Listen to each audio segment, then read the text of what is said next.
Founding. Back in the bloody Warring States era, ninja clans knew nothing but endless fighting. The two strongest clans at the time were the Senju and the Uchiha, locked in generations of hatred. But something unbelievable happened. Hashirama Senju, the head of his clan, made a bold decision that would totally change history. He offered peace to his childhood friend, and also his greatest rival, Madara Uchiha. That's how Konohagakure was born. The name itself was actually thought up by Madara. This was a huge turning point. The very first time two rival clans put aside their hatred to build a future together. With his legendary wood release, Hashirama literally created the village's infrastructure from the ground up. Houses, defenses, everything. Because of that, he was chosen as the very first Hokage. But of course, the tragedy wasn't over. Madara grew fearful that his clan would eventually be oppressed, so he rebelled against Hashirama. Their final showdown at the Valley of the End became legendary, where friendship and ideals clashed violently with fear and power. In the end, Konoha captured the Nine Tails, and to control this insane power, they started the tradition of sealing the bijou inside members of the Uzumaki clan. The first three Great Ninja Wars didn't just shape Konoha, they shaped the entire shinobi world. The biggest paradox of these three wars lies in Hashirama Senju's original goodwill. His decision to distribute the tailed beasts to other villages, intended as a system to balance power and prevent conflicts, ended up being the very seed that sparked the first Great Ninja War. Classic Naruto logic. The road to hell is paved with good intentions. Hashirama didn't even live long enough to see if his peace plan would work. After his death, Tobirama became the second Hokage, but soon followed his brother's fate. He gave his life as bait to distract the Kinkaku squad in order to save his team. Before his final breath, he managed to name Hiruzen as his successor. And this was the end of an era. The founding generation was gone, and Konoha had no choice but to grow up the hard way. The Second Great Ninja War was a turning point for Konoha. It marked the rise of Hiruzen and the next generation, while giving us one of the most legendary squads in history, the Three Sannin. While Hiruzen led the fight against Iwagakure and Tsunagakure in the rain-drenched battlefield of Amigakure, his students, Jiraiya, Tsunade, and Orochimaru, ran into Hanzo. This guy was so ridiculously strong that just surviving against him was enough to earn them the title of Sannin. And that moment set up major storylines down the road. Jiraiya's connection to Nagato, Orochimaru's eventual descent into darkness, and Tsunade's heartbreak that drove her away from the village. Then came the Third Great Ninja War, aka Minato Namikaze's grand entrance. This was the war that cemented his status as Konoha's Yellow Flash, and later the fourth Hokage.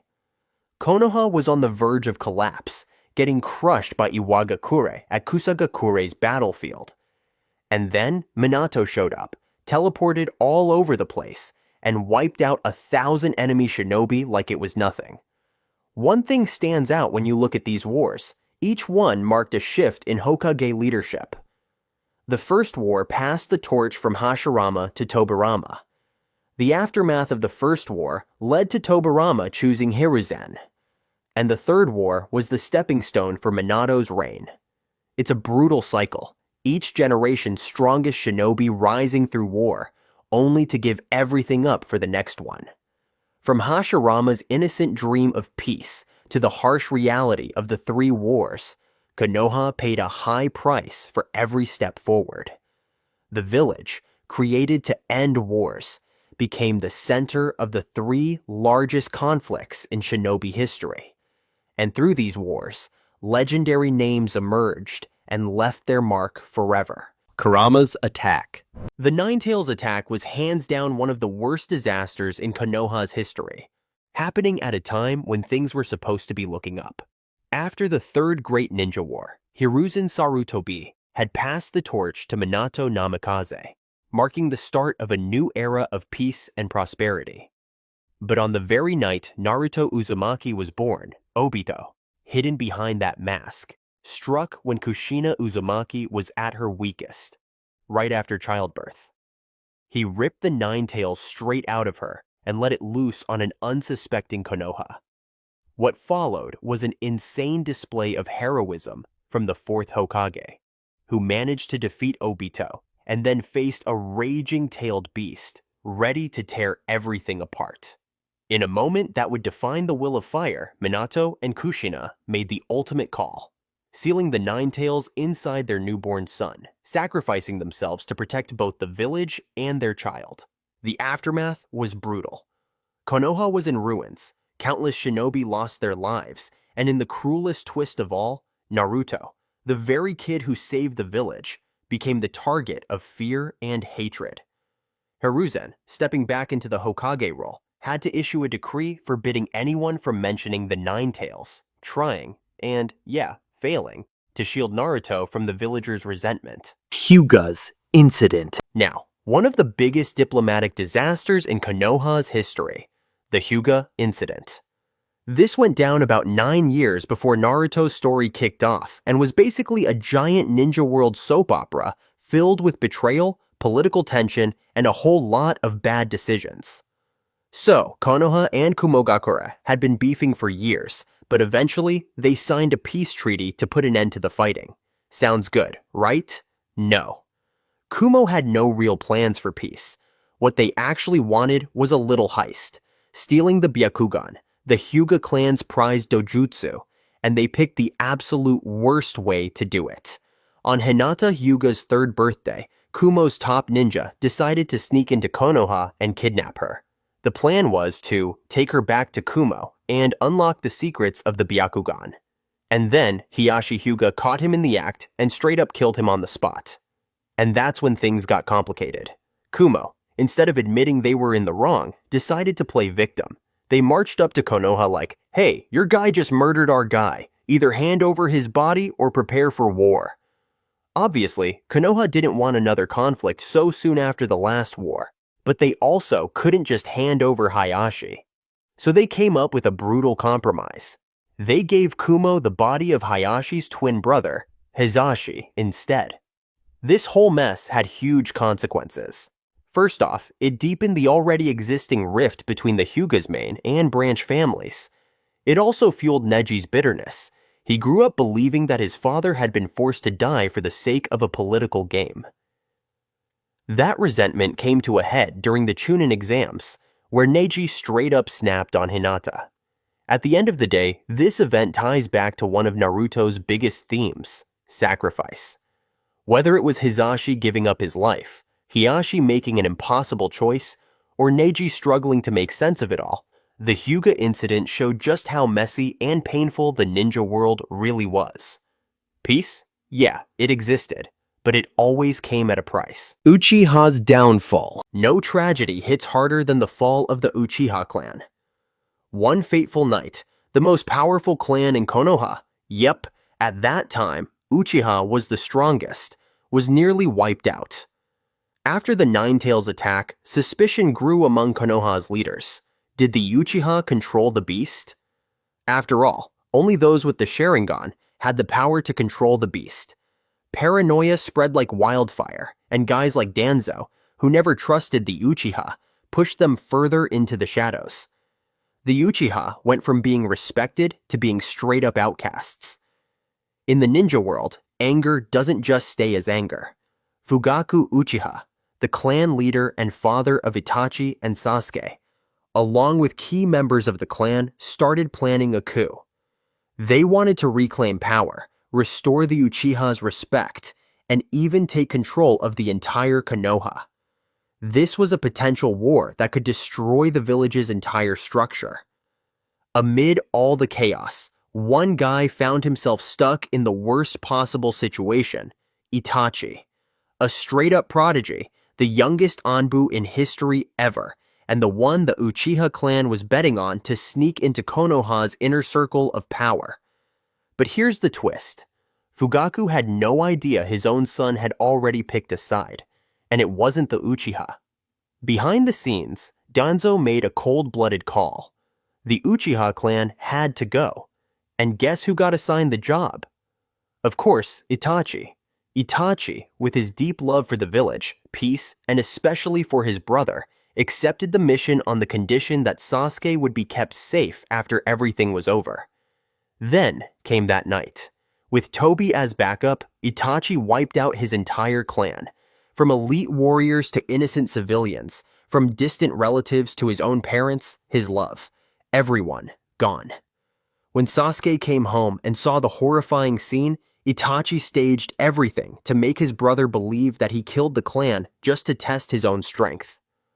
Later, he even used Tsukuyomi to show Sasuke the moment he killed their parents, and encouraged him to live with hatred, grow stronger, and one day kill him for revenge. This was part of Itachi's long-term plan. He wanted Sasuke to become Konoha's hero by defeating a traitor like him. He also wanted Sasuke to awaken the Mangekyo Sharingan, which requires the pain of losing a loved one. Afterward, Itachi left the village as a traitor and joined the Akatsuki to monitor it from the inside and secretly protect Konoha. He spent the rest of his life in pain, carrying a bad reputation, hated by the entire ninja world, all for the hope that one day Sasuke would be strong enough to kill him and become a hero. If that's not the ultimate sacrifice, I don't know what is. The Uchiha massacre was a turning point in Konoha's history. It created Sasuke Uchiha, completely driven by hatred and revenge. It led him to abandon Konoha, seek power from Orochimaru, and ultimately become one of the most dangerous shinobi alive. In a way, the Uchiha downfall wasn't some shocking event. It was the natural result of a system that had been broken from the start. It's also a deep metaphor for the never-ending cycle of hatred in the ninja world. From Madara and Hashirama to Itachi and Sasuke, and later Sasuke and Naruto, everyone gets caught in this endless spiral of revenge and violence. Itachi tried to break the cycle by sacrificing himself, but in the end, he only pushed Sasuke further down the path of hatred. Konoha Crush. This was a full-on surprise attack that went down right in the middle of the Chunin exams. The Chunin exams were supposed to be a time for ninja villages to showcase their strength and train the next generation. It should have been an exciting event. Young shinobi like Naruto, Sasuke, Gaara, and Shikamaru proving their skills and chasing their dreams. But just when the stadium was packed with spectators, white feathers started floating down. A massive genjutsu knocked people out. That was the start of a coordinated assault on Konoha by Otogakure and Tsunagakure. Behind it all was Orochimaru. He played Tsunagakure like a fiddle, exploiting their frustration after the Wind Daimyo cut their funding and started handing missions over to Konoha instead. And get this, Orochimaru actually killed the Wind Daimyo and took his place just to manipulate the Sand Village into attacking. His real target was Konoha's success and, more specifically, the third Hokage, the very sensei who once denied him the title of Hokage. When the attack kicked off, chaos spread through Konoha like wildfire. While the Leafs ninja were busy fighting off invaders from Oto and Suna, Orochimaru had trapped Hiruzen Sarutobi inside a special barrier. No outside interference. Orochimaru, always obsessed with immortality and ultimate power, pulled out one of the most horrifying forbidden jutsu, Ido Tensei. And just like that, the two previous Hokage, Hashirama and Tobirama, were brought back from the dead, forced to fight their own successor. Hiruzen, way past his prime, just couldn't fight against reanimated legends who never get tired and regenerate endlessly. So he went all in, pulling out Shikifujin. In his final moments, Hiruzen managed to seal away Orochimaru's arms, taking away his ability to use jutsu before collapsing with a peaceful smile. His death marked the end of an era.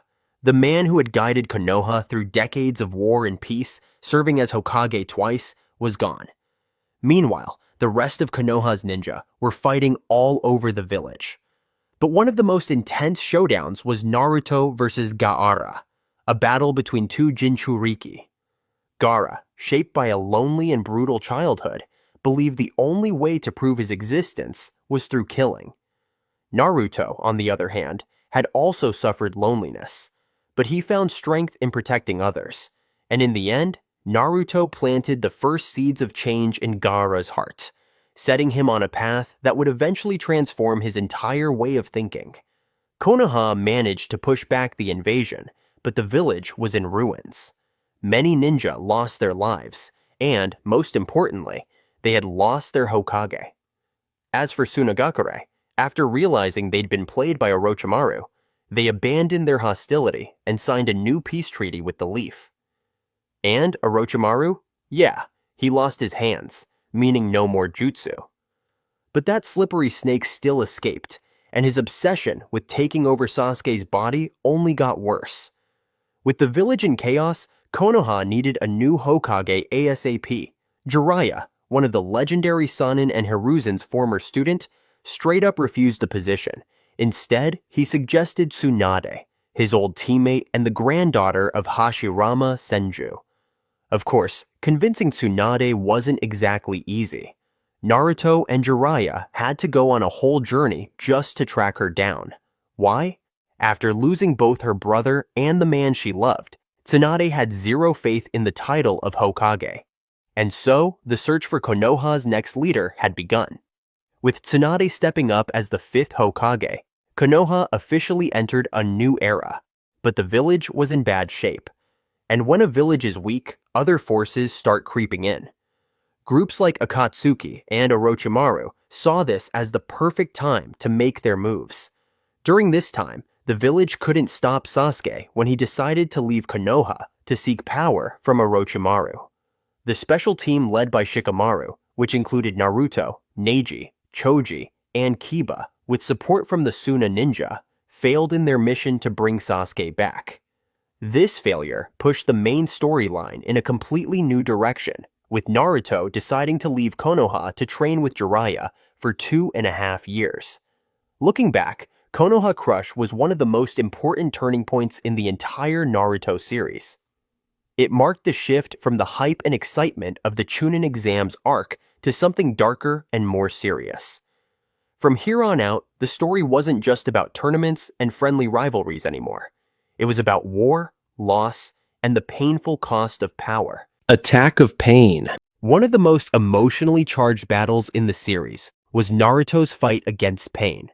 The destruction of the Hidden Leaf Village had already pushed Naruto to the brink, but when he faced Pain himself, it became clear that he was up against an overwhelming force. Naruto fought valiantly, using Sage Mode to dismantle several of Pain's bodies, but the battle eventually took a devastating turn. As Naruto's strength dwindled, Pain managed to subdue him, pinning him to the ground with several black chakra rods. Immobilized and exhausted, Naruto could do nothing but watch as Pain prepared to finish him off. Just when it seemed like all hope was lost, Hinata Hyuga stepped in. Despite knowing she had no chance of victory, Hinata refused to stand by and watch Naruto die. She confessed her love for him and charged at Pain with everything she had. Pain, however, was far too powerful. Within moments, he struck her down with ease. As Hinata collapsed, her blood pooling on the battlefield, Naruto was forced to witness the brutal scene unfold before him. The sight of Hinata's apparent death triggered something primal within Naruto. Overcome with grief and rage, he lost control, allowing the Nine-Tails chakra to explode outward. For the first time, he began transforming into his full-tailed beast form. The power was immense, but it came at a cost. Naruto was on the verge of completely losing himself to the Nine-Tails. Pain soon realized that Naruto's transformation posed an even greater threat, and he struggled to keep up. As Naruto continued to rampage, he reached his six-tailed form, his mind nearly consumed by fury. Pain fought back, but the battle had already shifted into something far beyond his control. The Fourth Great Ninja War. The Fourth Great Ninja War was an absolutely revolutionary move. For the first time in history, the 5 great nations actually set aside their old grudges and teamed up against a common enemy. Unlike the previous wars, which were just villages going at each other's throats, this one was an all-out battle between the entire shinobi world and Uchiha Obito, who was still playing the I'm Madara card at the time. The whole mess started because of Akatsuki's wild plan, the infinite Tsukuyomi. Basically, they wanted to throw the entire world into an eternal dream. When Obito crashed the 5 Kage summit and straight up declared war, it was absolutely insane. He gave the world an ultimatum: hand over Naruto and Killer Bee, or prepare for war. The fact that the shinobi world actually came together and formed the Shinobi Alliance was proof that despite all the past beef and betrayals, they could still unite when it really mattered. That moment was a huge step forward in Naruto's whole message about peace and understanding. And this war was next level. We're talking 80,000 shinobi from all 5 great nations against an army of white Zetsu clones and reanimated legendary warriors, courtesy of Kabuto's Edo Tensei. This war was a roller coaster of jaw-dropping moments. We had the undead ninjas, thanks to Kabuto's Edo Tensei. Then the showdown with Obito, and just when you thought things couldn't get crazier, boom! The real Madara shows up, playing 4D chess the whole time and using Obito's plan for his own goals. And finally, Kaguya Otsutsuki's resurrection, the Chakra Mami. Kishimoto really cranked things up to god-tier levels with this one, turning the war from a ninja conflict into a full-blown battle for humanity's survival against the divine being. And at the heart of it all was Naruto and Sasuke. Their journey hit a major turning point here. Naruto, once the outcast nobody believed in, had become the symbol of hope, the glue holding the shinobi world together. Meanwhile, Sasuke, after wandering down his dark and angsty revenge path, finally stood side by side with his best friend to take on the biggest threat the world had ever seen. When the Sage of Six Paths himself handed them the power to take down Kaguya, it was the ultimate payoff for the series' core message: friendship, trust, and believing in something greater than yourself. The aftermath of the war was brutal. Tens of thousands died, including major characters like Neji Hyuga. But from that loss came a new beginning. The Shinobi Alliance's victory set the stage for a new era of peace, one that had never been possible before. This was the closest the world had ever come to achieving the dream that Jiraiya, Nagato, and generations of ninja had fought for. From a storytelling perspective, the war was the ultimate grand finale for Naruto's journey and the entire shinobi world. It wrapped up pretty much every major plotline: Akatsuki's true purpose, the origins of chakra, Sasuke's fate, and the dream of lasting peace. And at the same time, it set up the next generation, paving the way for what we see in Boruto. Post-war. This was honestly the biggest transformation in Konoha's entire history. Under the 6th and 7th Hokage, the village grew into a massive modern city. Old shops that had been around since Konoha's founding turned into full-time businesses running 24/7. Huge apartment buildings that could house hundreds of people popped up everywhere, pulling in a massive wave of new residents. It was truly a breakthrough in building a brand new kind of society. But the deepest change was in the people themselves. Most of Konoha's population was now made up of non-ninja, which made total sense in an age of peace. The Ninja Academy expanded to include general education, while the Ninjutsu classes actually struggled to get enough students. This was a crystal clear sign that the world had really entered the era of peace, something Naruto and generations before him had sacrificed so much to finally achieve. The military budget was carefully reduced so the village could focus more on new development projects. Because of this, groups like the Anbu ended up with way less funding. Konoha expanded behind the Hokage Rock and even set up a thunder rail system running across the entire village, making it feel totally like a real city instead of just a ninja village. But peace didn't mean there were no challenges. 15 years after the Great Ninja War, Konoha hosted the first Chunin exams, co-sponsored by all 5 great nations. This huge event was suddenly attacked by Momoshiki Otsutsuki, and the 7th Hokage was even kidnapped for a short time.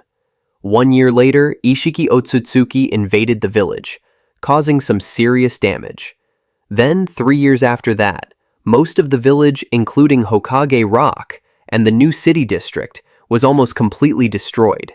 So even though Konoha had truly entered a long era of peace, it still had to constantly deal with threats from beyond Earth itself. The Otsutsuki clan, who were practically worshipped as gods, remained a terrifying and ever-present danger. And now we have Boruto, the next generation.